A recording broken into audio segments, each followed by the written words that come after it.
Hello, welcome everyone to another episode of the Anarcho-Biblicalist podcast. My name is Jordan. I'm joined always by Juan. Are you though? Are you really though?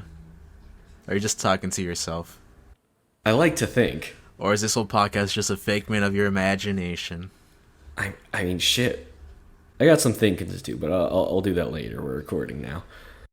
We, of course, Juan, of course, you joined me on a very somber occasion. A real American hero has died recently. I speak, of course, of Queen Elizabeth II of England. I thought you were going to say James Earl Jones. I'm like, he didn't die, dude. He just retired from being Darth Vader. Did he do that, like, recently? Yeah, just yesterday. Damn. Now I'm actually sad. But yes, she will be lived, loved, and laughed. The poor queen. I will miss her gaslighting, gatekeeping, and girl bossing her way through Wales, Scotland, and Northern Ireland. I'm gonna miss her girl bossing those blood diamonds under a hot ass crown. Yeah, she was a real patriot, that one. Really helped us in our stand against the globalists. That crown wore the red, white, and blue. Speaking of the globalists, Juan, you join me as always in our fight against global tyranny by looking back to what really matters, the Holy Scriptures. Now, Juan, can you give me a summary of in the last episode? Jacob built a bunch of goddamn wells, son. Yeehaw! Yeehaw! He built wells all over the place. Wells on top of wells on top of wells. My boy digging deeper to the center of the earth just as God commanded. Absolutely. God fucking bless him. And then some shit about his sons getting all into a tiffy. Yeah. The way I remember it, Abraham died, Isaac built wells, Jacob cheated his brother out of everything and prepares to flee his home.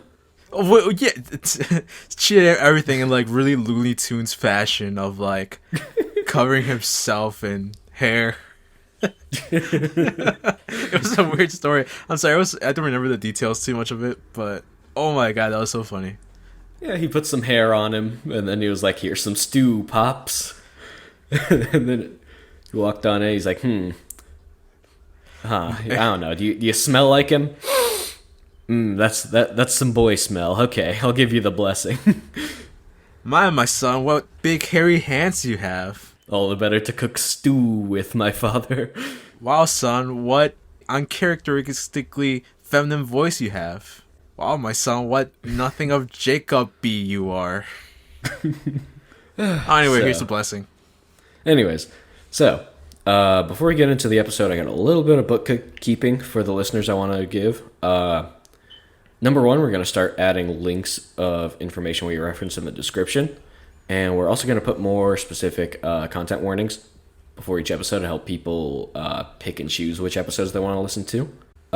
So, specifically for this one, I think the only one I found was incest. So get ready for that as we jump in. You ready, Juan? If you're averse to it, listen away. Well, I'm sorry, go away. If you're Alabaman, welcome. I was about to say, I don't know who's not averse. But that makes sense. So all that stuff happened in the episode, and now Jacob is preparing to flee. He just tricked his father into blessing him instead of his brother. Isaac was literally shaking and pissing himself because he was so fucking distraught at what had happened. We're about to see him freak out on Jacob. Let's get into it. Then Isaac called Jacob and blessed him and charged him. You shall not marry one of the Canaanite women. Go at once to Paddan Aram, to the house of Bethuel, your mother's father, and take as wife from there one of the daughters of Laban, your mother's brother. May God Almighty bless you, and make you fruitful and numerous, that you may become a company of peoples. May he give you the blessing of Abraham. Fucking Abraham, more like... May he give you the blessing of Abraham, to you and to your offspring with you, so that you may take possession of the land where you now live as an alien, land that God gave Abraham. Thus Isaac sent Jacob away. He went to Paddan Aram, to Laban, son of Bethuel the Aramean. the brother of Rebekah, Jacob's and Esau's mother. You know, it's all water under the well, so to speak. All that stuff about stealing a blessing. All right, son, you may have tricked me, lied to me, and made your brother really mad at you.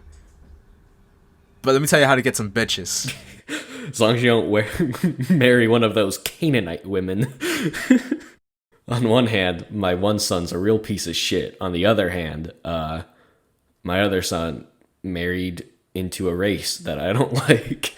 So who's to say, really, which son's the bad son? So, no, I think the Bible did a really good job of reminding us who Laban is. He's Jacob's uncle, his mom's dad. He's the dude the lazy servant spent that evening with, where he retold his story right after the Bible told us his story. So, you know, you might think that Esau's going to, hear about this and be like, damn it, maybe I gotta go search for him. I guess maybe I lost my window, but either way, I feel like he's gonna feel something after this, right? Some sort of regret or any sort of human emotion. Yeah, he's gonna feel things, certainly, right? Now Esau saw that Isaac had blessed Jacob and sent him away to Paddan Aram to take a wife from there, and that as he blessed him, he charged him, "You shall not marry one of the Canaanite women," and that Jacob had obeyed his father and his mother and gone to Paddan Aram. Again, it just told us what it just told us. Yeah. So when Esau saw that the Canaanite women did not please his father Isaac, Esau went to Ishmael and took Mahalath, daughter of Abraham's son Ishmael and sister of Nebaioth, to be his wife in addition to the wives he had. That's his immediate reaction. Fucking...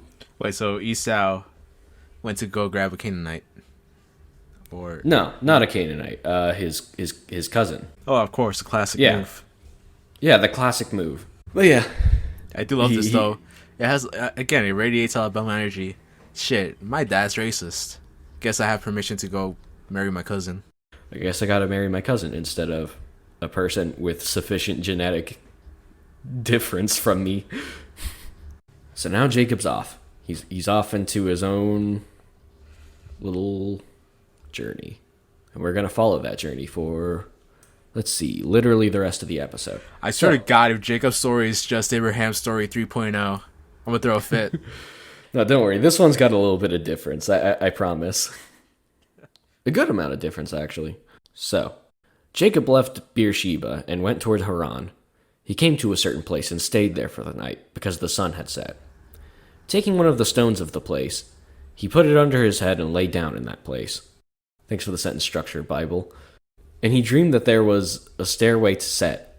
And he's climbing up a stairway to heaven. Put his head on a rock. And his feet in his socks. And he saw the stairway to heaven. And he dreamed that there was a stairway set up on the earth, the top of it reaching to heaven, and the angels of God were ascending and descending on it.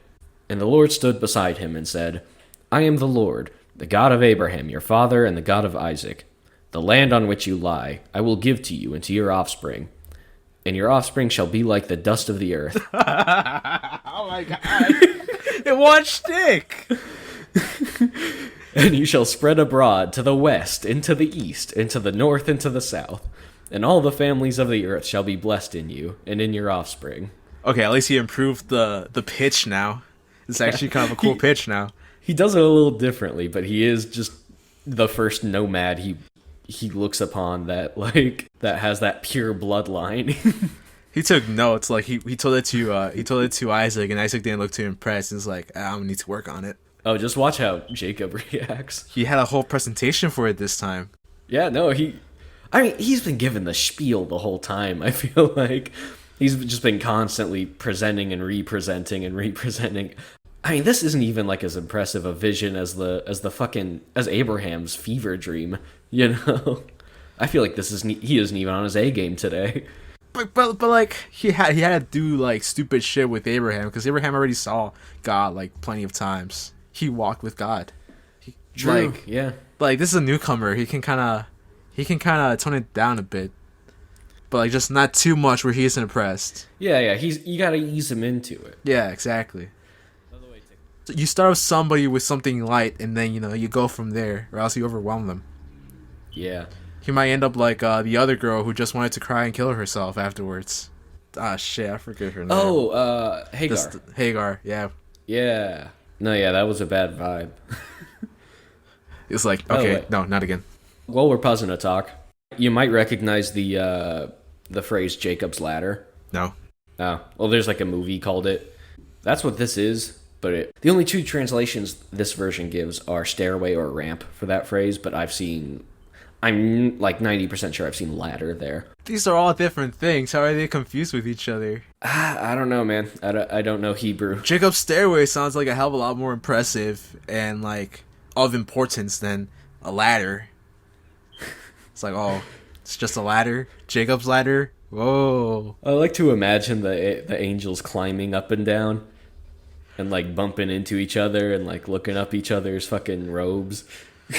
No, better yet, it's like the scene from Metal Gear Solid 2 where you're just climbing up a ladder for like 5 minutes. I'm not exaggerating. That's how long it takes. I'm Psycho Mantis. Is there like dialogue or anything? No, it's a long ladder. It's just a really long ladder. That's great. Know that I am with you, and will keep you wherever you go, and will bring you back to this land. For I will not leave you until I have done what I have promised. That almost sounds like a threat. Then Jacob woke from his sleep and said, Surely the Lord is in this place, and I did not know it. And he was afraid and said, How awesome is this place! There is none other than the house of God, and this is the gate to heaven. You ain't in Romania. I know, right? You haven't even seen the fucking flaming laser sword angel. You haven't seen the mad cherub yet. You haven't seen... I'll tell you what, you haven't seen a gate to heaven until you've seen an angry cherub with a big old flame sword. Man, back in my day, we used to ride around a pickup truck all around it and tempt the damn thing. Never once did the motherfucker hit me. We get in our technicals, throw him some lead. Beast of a man. So Jacob rose in the morning, and he took the stone that he had put under his head and set it up for a pillar, and poured oil on it, and poured oil on the top of it. He called the place Bethel, but the name of the city was Luz at the first. Then Jacob made a vow, saying, If God will be with me, and keep me in this way that I go, and will give me bread to eat and clothing to wear, so that I come again to my father's house in peace, then the Lord shall be my God. And this stone, which I have set up for a pillar, shall be God's house, and of all that you give me, I will surely give 1/10 to you. Wow. Guy just put up a whole show for this guy. He's like, I'm gonna put a stone up in his honor. I guess that was most of human history anyways. It was just like, I'll put a stone up, and like, if I come back, then I'll give you like 1/10 of what I got. Deal? But you know what? I respect the haggle here. I respect the grind set. Yeah. You know that meme with the guy with like the really cartoonishly long face? It's like, I receive sloppy toppy, you get nothing. Oh, yeah. This is him. This is the trade deal. I receive descendants as multitudinous as the dust of the earth. You receive a tenth of what I got in a rock. Jacob, part of the deal. He's slimy, but he's got a head on his shoulders. That's what he fucking did with it. He's just been making fucking advantageous trade deals left and right. I receive the blessing of our father. You receive nothing. Well, it just goes to show that no matter how, like, whatever mystical being that with, like, almighty powers they are, our true God is the profit motive. That's what Genesis has been giving me so far. That's what I've been learning. And oh boy, is it right on that. But you know what? Respect. I can respect hustling God out of 9/10 of the value. Would if I could. Alright, that's risky business. Will it pay off? It's a bold strategy, Cotton. Then Jacob went on his journey and came to the land of the people of the east. As he looked, he saw a well in the field, and 3 flocks of sheep lying there beside it. for out of that well the flocks were watered. The stone on the well's mouth was large, and when all the flocks were gathered there, the shepherds would roll the stone from the mouth of the well and water the sheep, and put the stone back in its place on the mouth of the well. Wells reminds me of Dad, I assume Jacob was thinking. Jacob said to them, "My brothers, where do you come from?" They said, "We are from Haran." He said to them, "Do you know Laban, son of Nahor?" They said, "We do." He said to them, "Is it well with him?" "Yes," they replied. Ha! What a sneeze slapper!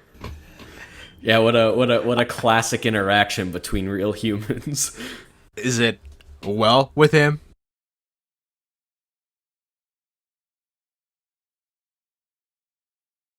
It's like, haha, get it? You guys see?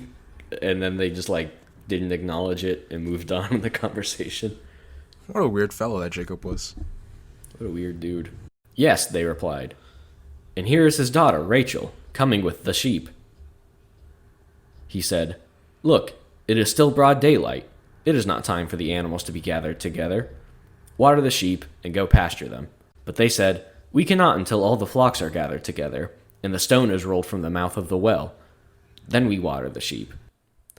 While he was still speaking to them, Rachel came with her father's sheep, for she kept them. Now when Jacob saw Rachel, the daughter of his mother's brother Laban, thanks for pointing out that, the Bible, and the sheep of his mother's brother Laban, Jacob went up and rolled the stone from the well's mouth, and watered the flock of his mother's brother Laban. Then Jacob kissed Rachel and wept aloud. And Jacob told Rachel that he was her father's kinsman, and that he was Rebekah's son. And she ran and told her father.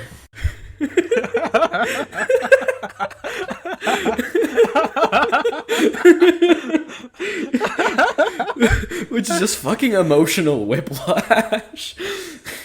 Kisses you, cries, says he's your cousin, says he wants to marry you. The fault in our sheep, I guess. The fault in our sheep. And then they die of cancer. Oops. No, that's exactly what I would do. I would run and tell my father. It's like, Dad, you won't believe what just happened. Kill him. Oh, we're about to see Laban's reaction. You ready? I can tell you're ready based on your My grunts? your sad grunt. Yeah. Your sad and disappointed and fearful of the future grunt. Fun fact, that's just how I walk around. That's your stance every day? Yeah, if you see me walking down the street, I'm just like, no. God damn it. Sound like Alex Jones for a sec there. I am his body type. So there you go. Don't do yourself like that one. Yeah, you're right. I actually do some exercise from here now. He's been having a rough time since the lawsuit, I think. Not to body shame. There's a lot more to hate Alex Jones about. Not body shaming him. I'm just saying there's a physical resemblance there. We're both shaped like eggs, I guess. But like some really ovular eggs, but still nonetheless. I don't know if this will make the podcast, but like, have you seen that clip of him like yelling at like some restaurant employee and like being filmed? No, not a restaurant employee. I think I want to say I saw that on like r/whatthefuck. No, but did you see his fucking freak out at court just like the other day? Because he went to court again for the same thing, and again he defaulted on the original case because he did want to turn evidence in, and again he's in court. I know they got him on perjury not too long ago. Is that it? The really the really famous one that everybody knows happened like a few weeks ago, but there was another one that just happened this week. Mm-hmm. And the lawyer was getting him for targeting, you know, the parents of the victims of Sandy Hook. Yeah. And then he went like full mask off in front of everybody. I did that because the globalists, blah, blah, blah, blah, blah. You just made the jury not like you. Did he just like admit to it? No, he just like started blaming shit on like shit that has no relevance to, because they're talking about like the emotional impact of the families from Sandy Hook. Mm-hmm. And then he's like, yeah, well, the global elite did this and the liberals and blah, blah, blah. You know, like trying to do one of his shticks in court. Mm-hmm. Where does he live again? Like Austin, Dallas? That's not going to fly with the jury. He lives in Austin, Dallas, but this lawsuit took place somewhere else. So it's even gonna fly a lot less. Just watch it. It's like, I don't like using the word cringe because I feel like using the word cringe is cringy in and of itself. But Yeah, it definitely was cringe, like in the most serious sense of the word. If you're a conspiracy psychopath, don't go like full out in front of a judge. Yeah, that's not the right call. All right, back to the Bible. So Rachel was kissed by Jacob, and then In the most intelligent manner possible. yeah, he's just doing some incel shit, and then Rebecca runs and tells her father Laban, and Laban responds thusly: When Laban heard the news about his sister's son Jacob, he ran to meet him. He embraced him and kissed him, and brought him to his house. Jacob told Laban all these things. Thank God he didn't just summarize. He didn't spend like 3 paragraphs summarizing the last 5 paragraphs. And Laban said to him, "Surely you are my bone and my flesh." And he stayed with him a month. Oh, for a second there I read that as he stayed with him in mouth. I'm like, damn, he really is his fucking bone then. Yeah, he still does have incel energy, and he's just crashing on his couch for a month. Both of these guys have incel energy. Every one of these guys, I think everyone. Well, this is the origin of that type of behavior, obviously. Yeah, if it weren't for fucking the patriarchy being so strong, none of these.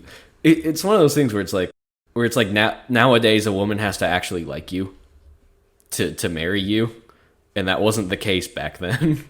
No, yeah, obviously. But I just love the energy in which Laban comes out, Laban, or whatever. He just comes out, he's like, yes, somebody is just as weird as me. They just have like a bromance going on. Oh, but how that bromance will turn sour, as we will see. Oh no. Then Laban said to Jacob, "Because you are my kinsman, should you therefore serve me for nothing? Tell me, what shall your wages be?" Now Laban had 2 daughters. The name of the elder was Leah, and the name of the younger was Rachel. Leah's eyes were weak, but Rachel was graceful and beautiful. What the fuck does that mean? It's a very good question. I researched a little bit. I didn't find anything conclusive. The footnote says meaning of Hebrew uncertain, and I too am uncertain. I like to think that either he sensed fucking weakness in her eyes, or she's just like nearsighted. Yeah, sure. Let's go with nearsighted. This is the only thing that makes sense to me, because what the fuck does that mean? Yeah, I don't know, man. Jacob loved Rachel, so he said, "I will serve you 7 years for your younger daughter Rachel." Laban said, "It is better that I give her to you than that I should give her to any other man. Stay with me." So Jacob served 7 years for Rachel, and they seemed to him but a few days because of his love for her. Seems like a good arrangement. It seems like these 2 guys, are pretty similar. They like each other. Hope no one pulls a sneaky on anyone else. And then they proceed to pull a sneaky. Then Jacob said to Laban, "Give me my wife, that I may go into her, for my time is complete." Okay. I know this is all translated, but it's so awkward. It's so awkward. My madam, may I please go into you? Based on my notes here, I don't think that's the only weird sentence here. So Laban gathered together all the people of the place and made a feast. But in the evening he took his daughter Leah and brought her to Jacob, and he went into her. Laban gave his maid Zilpah to his daughter Leah to be her maid. When morning came, it was Leah. Literally with an exclamation point. And Jacob said to Laban, "What is this that you have done to me? Did I not serve with you for Rachel? Why then have you deceived me?" Laban said, "It is not done in our country, giving the younger before the firstborn. Complete the week of this one, and we will give you the other also in return for serving me another 7 years." Jacob did so, and completed her week. Then Laban gave him his daughter Rachel as a wife. Laban gave his maid Bilhah to his daughter Rachel to be her maid. So Jacob went into Rachel also, and he loved Rachel more than Leah. He served Laban for another 7 years. This is, wow. But it was Leah. When morning came, it was Leah. The exclamation mark is so fucking comical. Say If you're not reading this, you have no idea. Give me my wife that I may go into her, for my time is complete. Like, this is just fucking aliens. It's hard to believe humans wrote this shit. The ancient world is just another world, if you will. I just fucking love that Jacob's like, yeah, sure, I'll stay here for another 7 years. I mean, I'll probably live to be like 150, because God can't complete a word of his shit. Because God can't be fucking consistent for a minute here. What's 14 years out of 150, and I get 2 wives? Deal. Given to me as though they were like payments on a car. Yeah, right. He's fucking working in installments to purchase them. Also, is there any importance as to why they tell us who their maids are? It'll get to that. Okay. A little footnote from me. A week is sometimes used in the Bible to mean like 7 years. Oh, okay. Because like 7, you know. 80 and a week ago. Yeah, exactly. So, also it was a little unclear to me, but he's married to both of them now, and he's going to pay off Rachel in over the next 7 years. But Leia, he paid for up front. That is some sleaziness right there. Yeah, right? Jacob's fucking met his match in like a sleazy person. Yo, no wonder they fucking got along at first sight. Yeah, right? It's like Mr. Krabs met the guy from Star Wars Episode 1. They became best pals. Yeah, Watto. Literally my grandfather. Wait, what do you mean? He just sounds a lot like him. Oh. Alright, up next, sex. When the Lord saw that Leia was unloved, he opened her womb. But Rachel was barren. Oh, God. Leia conceived and bore a son, and she named him Reuben, for she said, "Because the Lord has looked on my affliction, surely now my husband will love me." She conceived again and bore a son, and said, "Because the Lord has heard that I am hated, he has given me this son also." And she named him Simeon.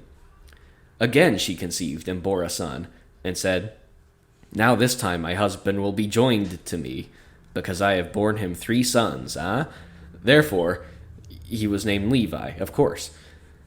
She conceived again and bore a son, and said, "This time I will praise the Lord." Therefore she named him Judah. And then she ceased bearing. Before I say anything else, what do these names mean? Please tell me they're puns. They are exactly puns. You're 100% correct. I didn't check with, like, the modern Hebrew, but, like, the footnotes are telling me I'm just going to take their note for it, at least for, like, you know, reading the book in the context of, like, what it wants to be. Reuben corresponds to a son. Simeon corresponds to herd. Levi corresponds to joined. And Judah corresponds to praise. So I think I know why Jacob doesn't like her now. I fucking love that with this family, like, it just gets progressively easier to get children. Kind of like, yeah, again, I reference everything to Dragon Ball, but it took like a whole show and 2 sagas for Goku to become a Super Saiyan. It only took 1 saga for Gohan to become a Super Saiyan, and it took like a temper tantrum for his 3rd son to become a Super Saiyan. Then afterwards, Super Saiyans just started popping all over the place. Yeah. Now it's the same thing here with kids. Now it's the same with kids. You can't make a you can't make a fucking nation without opening some wombs, Juan. You know what they say? It takes a womb and a few puns to make a nation. It takes a village of wives, which we're about to get to, I think. It takes a couple of weeks to make as many kids as there are particles on this town, I guess. Yeah, no, and Jacob is about to fuck the whole village. When Rachel saw that she bore Jacob... Oh, well, you're going to tell me anyways. When Rachel saw that she bore Jacob no children, she envied her sister and said to Jacob, "Give me children or I shall die." Jacob became very angry. Jacob became very angry with Rachel and said, "Am I in the place of God, who has withheld from you the fruit of the womb?" Then she said, "Here is my maid Bilhah. Go into her, that she may bear upon my knees, and that that she may bear upon my knees, and that I too may have children through her. So she gave him her maid Bilhah as his wife, and Jacob went into her. And Bilhah conceived and bore Jacob a son. Then Rachel said, God has judged me, and has also heard my voice, and given me a son. Therefore she named him Dan. Another pun. Damn, finally a normal name. Just good old-fashioned Dan. I hope this doesn't come out to be another pun. Rachel's maid Bilhah conceived again, and bore Jacob a second son. Then Rachel said, with mighty wrestlings I have wrestled with my sister, and have prevailed. So she named him Naphtali. Bitch, what do you mean you prevailed? You're like 2 to 10. When Leah saw that she had ceased bearing children, she took her maid Zilpah, and gave her to Jacob as a wife. Then Leah's maid Zilpah bore Jacob a son, and Leah said, good fortune. So she named him Gad. Oh, that's sad. Leah's maid Zilpah bore Jacob a second son, and Leah said, happy am I, for the woman will call me happy. So she named him Asher. Yes, these are all puns. It's fucking mom jokes in this, in the Bible. If we're speaking biblically, the mom should be making the puns. I'm sorry, but some prehistoric Andrew Tate wrote this shit. He's like, yeah, back from where I'm from, I had 2 wives, and then I was so good at what I did that they gave me their maids. The woman just jumped on me. They all jumped on me in my Bugatti. And then I had like 20 sons. I don't know, he's like half British, so I don't know, whatever. I don't need to respect his accent. No need to respect the English in general. Not with current events unfolding. But yeah, this is some hardcore incest fantasy. I don't think there's ever a time when events are unfolding that you need to respect the English. Actually, sorry to go right back to that. No, whenever the British invasion, I respect the British. The rise of the Manchester punk scene, you know, where Joy Division and all those bands are from. I respect the British. Okay, excluding Northerners. Whenever Muse was doing like their like good albums. Yeah, I'll give you that. We need not be so hard on the Northerners.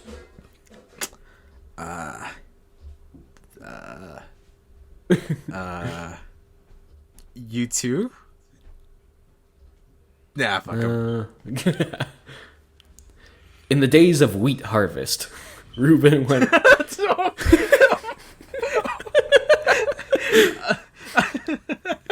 When is it not the days of wheat harvest?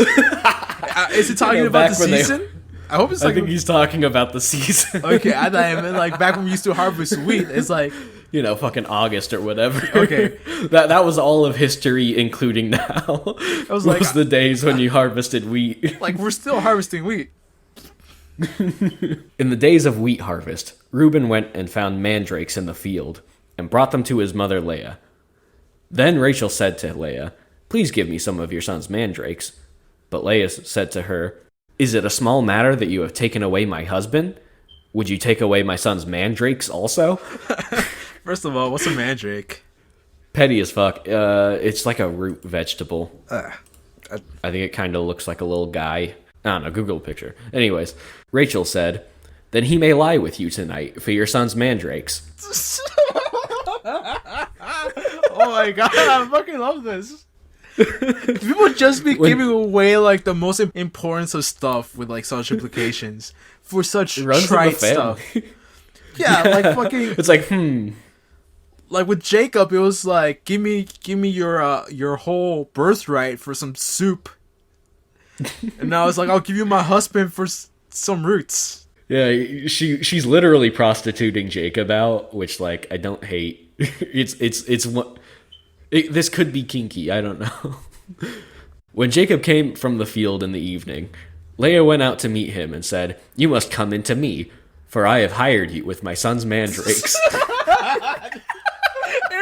Okay, I'm sorry if I'm laughing too much, but every line in this paragraph is golden.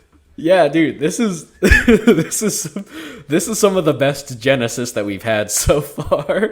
Is in this episode. This is some of the best shit.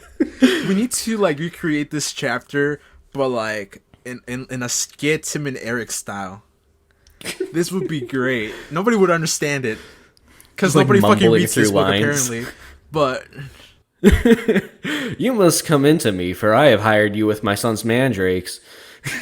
Which, by the way, for the listener, is exactly how every script would sound if Juan didn't edit. So he lay with her that night, and God heeded Leah, and she conceived and bore Jacob a fifth son. Leah said, God has given me my hire, because I gave my maid to my husband. So she named him Issachar. And Leah conceived again, and she bore Jacob a sixth son. And then Leah said, God has endowed me with a good gift. Now my husband will honor me, because I have borne him 6 sons. So she named him Zebulun. Afterwards she bore a daughter, and named her Dinah. Then God remembered Rachel, and God heeded her and opened her womb. She conceived and bore a son, and said, God has taken away my reproach. And she named him Joseph, saying, May the Lord add to me another son. dude, there's just kids popping left and right out in this fucking field. Yeah. Yeah, they sure are. There's like a pile of like 20 kids like playing in a circle, throwing the ball around or something. And then one's about to catch a ball, but then like another kid pops out the window and somebody catches it. They're like, brothers, sisters, we got another one. Yeah. It's like that bit in The Meaning of Life, Monty Python, where just like, where like the kid just like pops out of the mother and she's like, oh dear, could you take care of that little drip? Yeah, I like how Dinah comes and goes without any pun or like any fanfare. It's sign of the times. Soon enough, they're gonna have to start hurting these fucking kids. Like, they're gonna have to take them to that fucking well and then teach them how to collectively lift up that stone so they can fucking water themselves. If it's anything like Isaac and Abraham, they probably put it on the pile. They probably just put them on the pile of humans that they own. They probably already do have a herd of just humans. Who's It's teaching like the these fucking kids? space race of having children. Who's teaching What'd you these say? kids? Like, they're probably Bro, better acquainted with the shit than they are their parents. It's fucking 1500 BC. They don't learn. What is there to learn? Well, apparently nothing, because, like, right immediately after, like, growing up, all they do is have kids with the same guy. And each of them is probably, like, and they can only tell them apart based on whatever genetic mutation they each have. There's like fucking wobble dogs out here. Like, they only know that one's called Zebulon because, like, he has, like, a really, like, terrible chin strap. And then they only remember the other one's called Reuben because, like, he has, like, spots on his hair.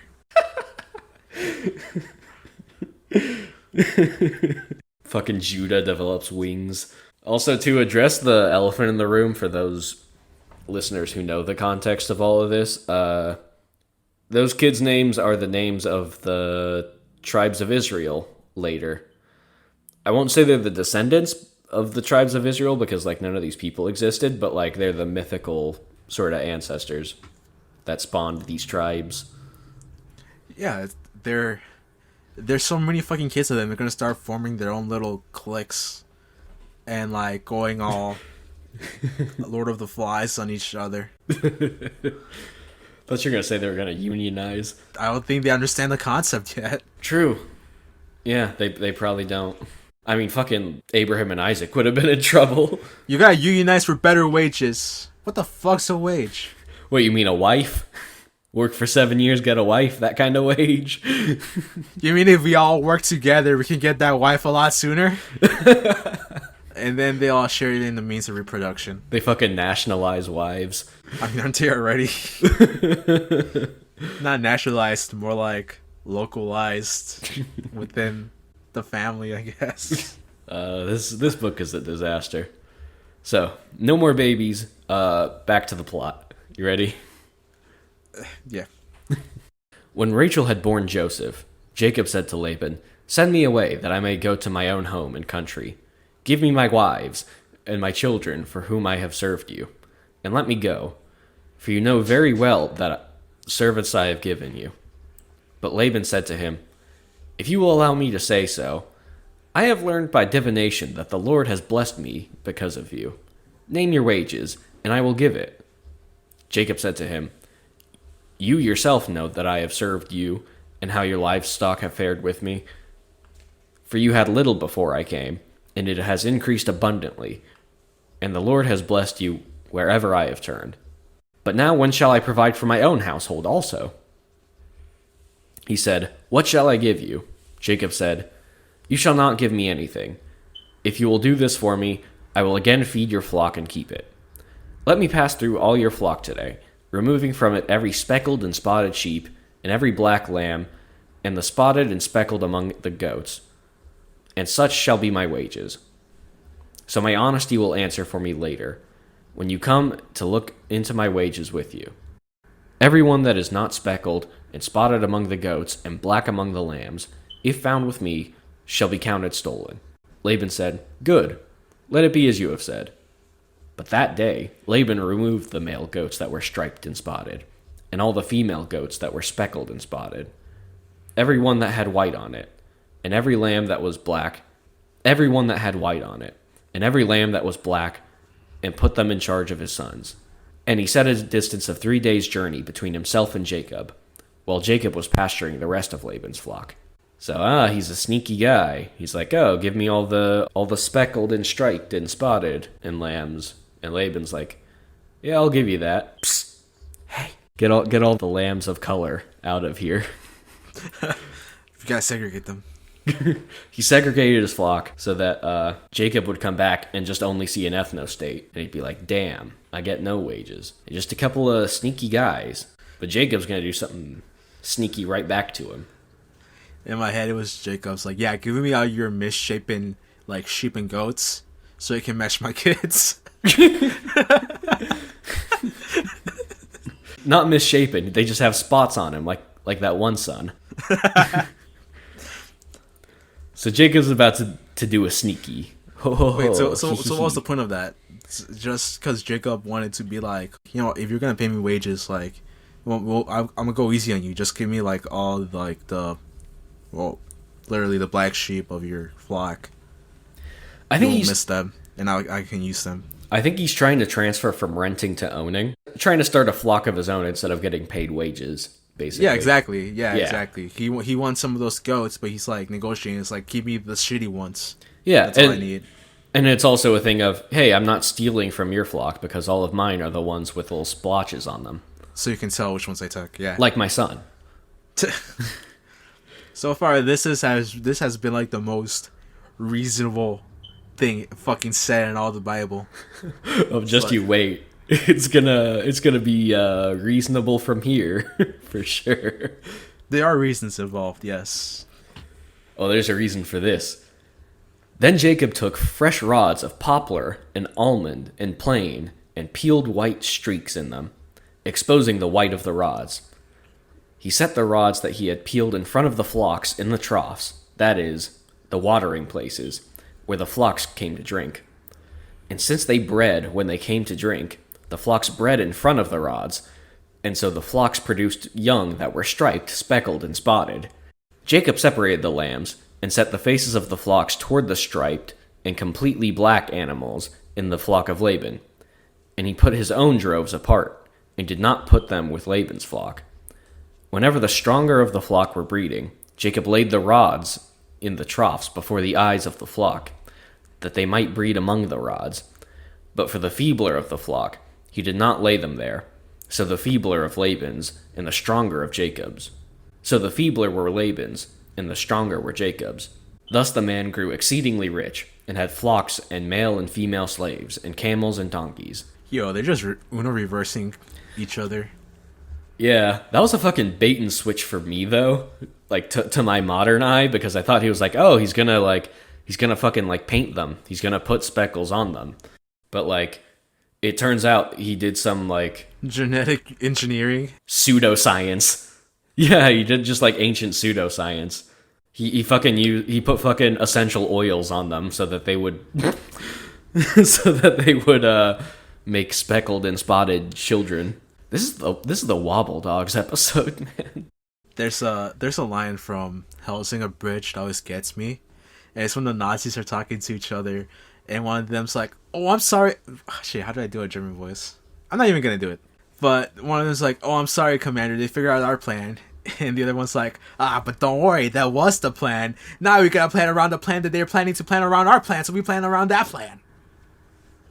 And this is it. This is that. They're fucking one-upping each other. It's spy versus spy out here. This is really fun. Instead we get to see Watto and Mr. Krabs fight each other. Do we get to see the conclusion where Mr. Krabs goes Ultra Instinct on Watto? I hope we do. That'll be fun. Now Jacob heard that the sons of Laban were saying, "Jacob has taken all that was our father's. He has gained all this wealth from what belonged to our father." And Jacob saw that Laban did not regard him as favorably as he did before. Then the Lord said to Jacob, "Return to the land of your ancestors and to your kindred, and I will be with you." So Jacob sent and called Rachel and Leah into the field where his flock was, and said to them, "I see that your father does not regard me as favorably as he did before. But the God of my father has been with me. You know that I have served your father with all my strength. Yet your father has cheated me and changed my wages 10 times, but God did not permit him to harm me. If he said, 'The speckled shall be your wages,' then all the flock bore speckled. And if he said, 'The striped shall be your wages,' then all the flock bore striped. Thus God has taken away the livestock of your father and given them to me." Thanks for the recap there, Jake. "During the mating of the flock, I once had a dream in which I looked up and saw that the male goats that leapt from the flock were speckled, striped, and mottled. Then the angel of God said to me in the dream, 'Jacob,' and I said, 'Here I am.' And he said, 'Look up and see that all the goats that leap on the flock are striped, speckled, and mottled. For I have seen all that Laban is doing to you. I am the God of Bethel, where you anointed a pillar and made a vow to me. Now leave this land at once, and return to the land of your birth.' Then Rachel and Leah answered him, 'Is there any portion or inheritance left to us in our father's house? Are we not regarded by him as foreigners? For he has sold us, and he has been using up the money given for us. All the property that God has taken away from our father belongs to us and to our children. Now then, do whatever God has said to you.'" Couple of girl bosses here. That's what I say. There's a whole world of conflict and war and disasters going on right now. But God comes to Earth to settle some wage dispute between two sleazy guys. All because Jacob just put a stone somewhere out in the middle of the desert.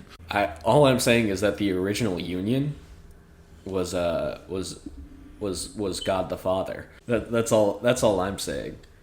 I'm a traditional patriot, and I just think that you should pray instead of strike. But again, it just keeps reading to me like some like ancient grind set incel fan fiction.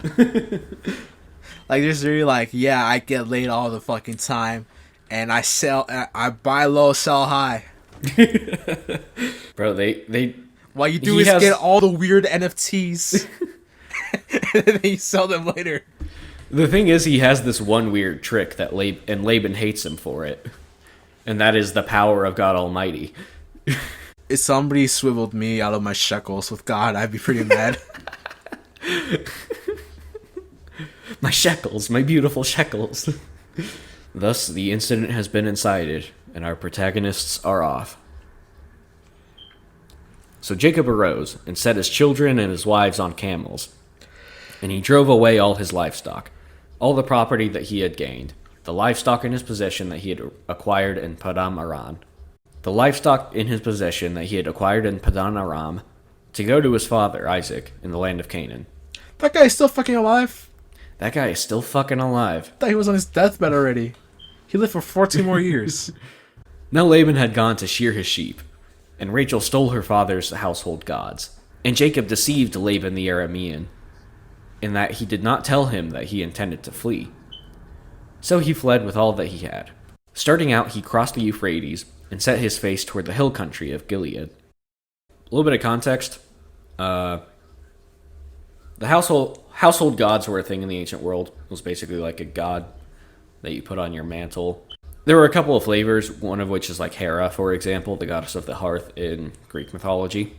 It was both like, there would be a household god, a god of the household or whatever, but there would also be like, it was also like a genre of god, where it's like, kind of like a guardian angel, but for your house. It was just like the gods of your house who sort of like protected your home and looked after you. So Rachel took, the statues representing these gods and yoinked them. Damn, she stole the live, laugh, love sign.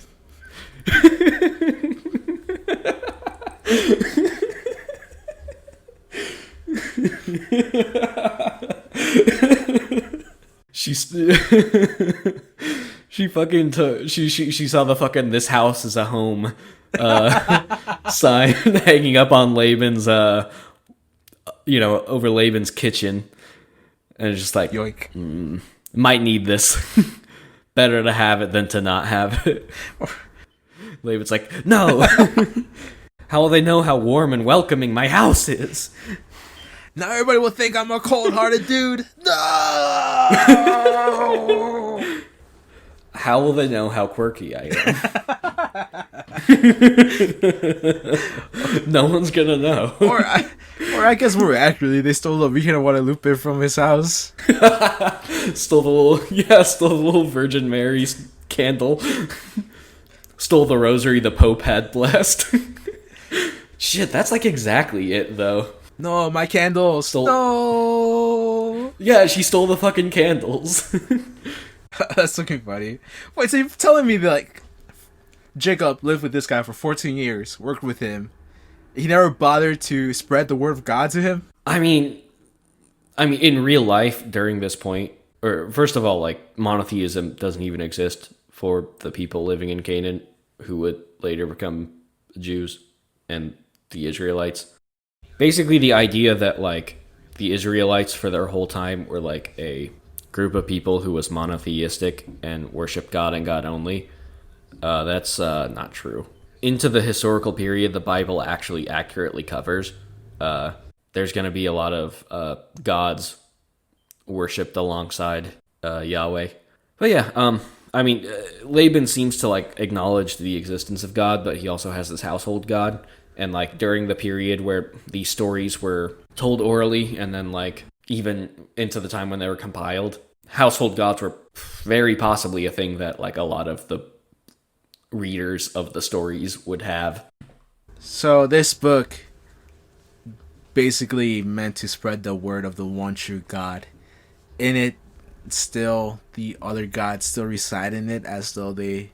Oh, never mind. I guess what I understand. I guess I understand what's going on here. There are definitely, and we'll probably get into more. I mean, like, the fucking Nephilim are in bits in Genesis where, like, it's gods instead of God, and, like, the sons of God and stuff. Polytheism is just gonna keep showing up, peeking in. I'm almost certain this will not be the last time that, like, other gods are mentioned. References to polytheism poke their head in.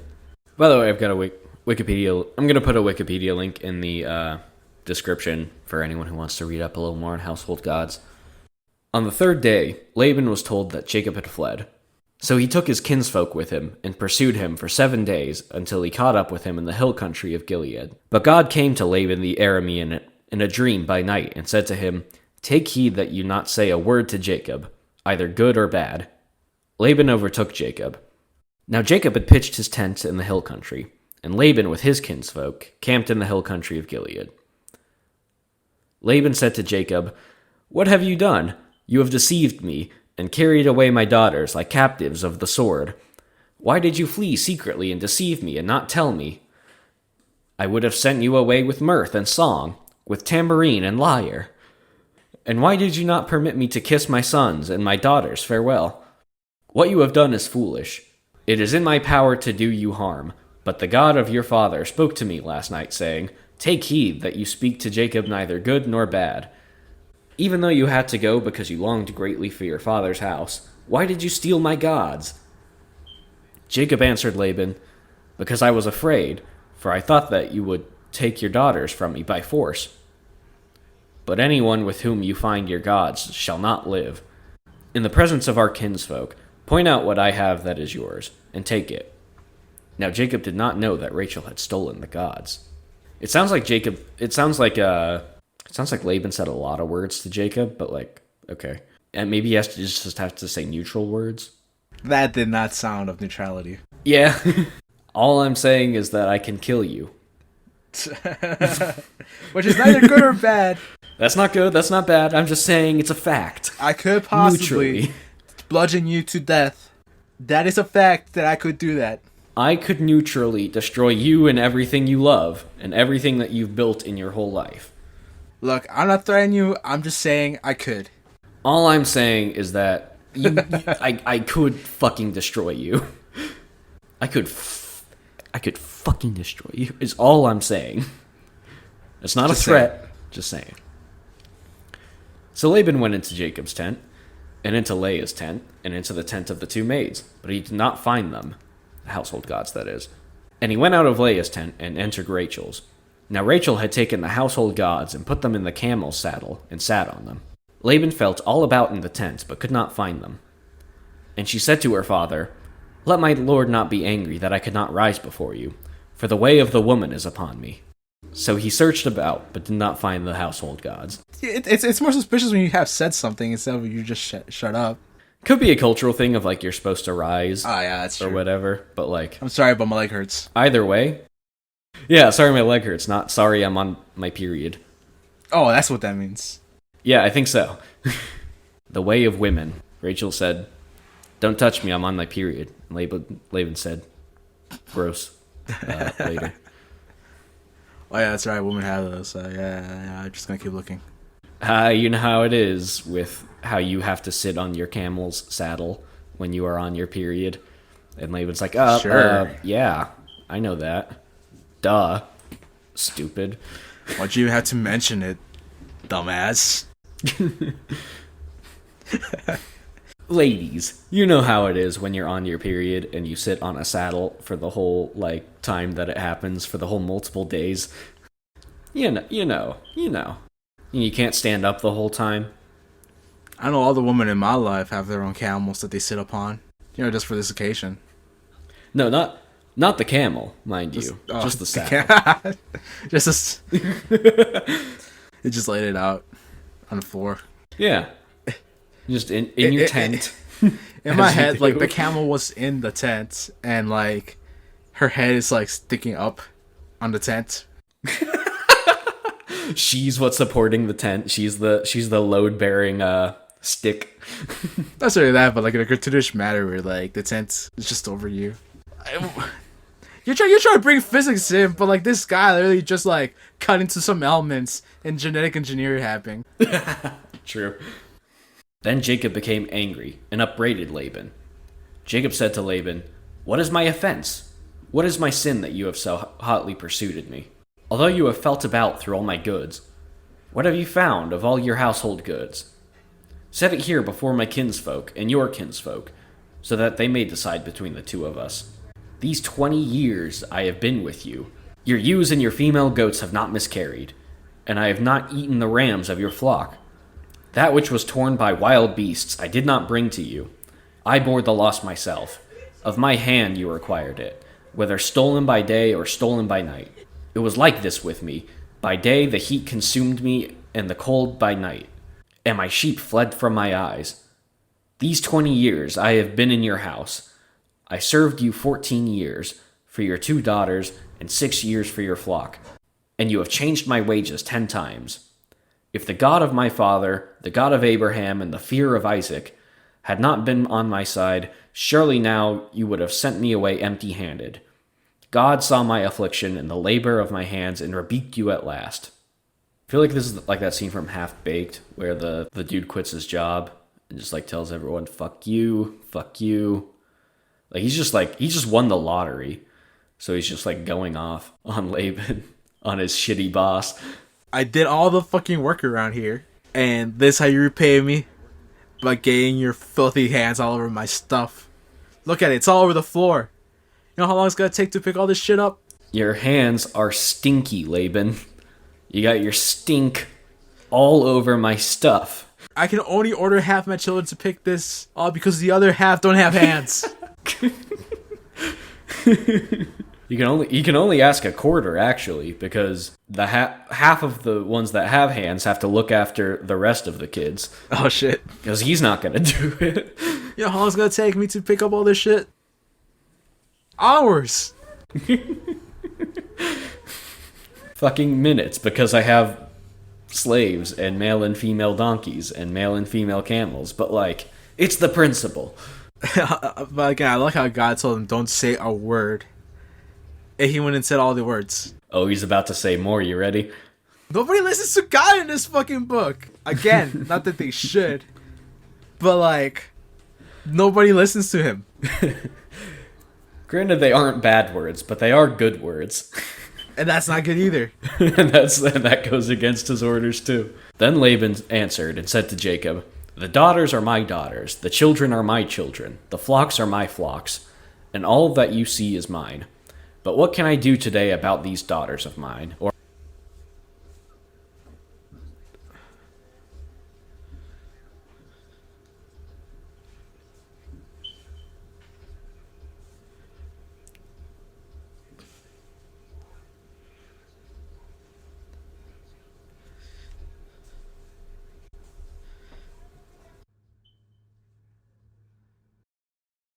Thank you, Jacob.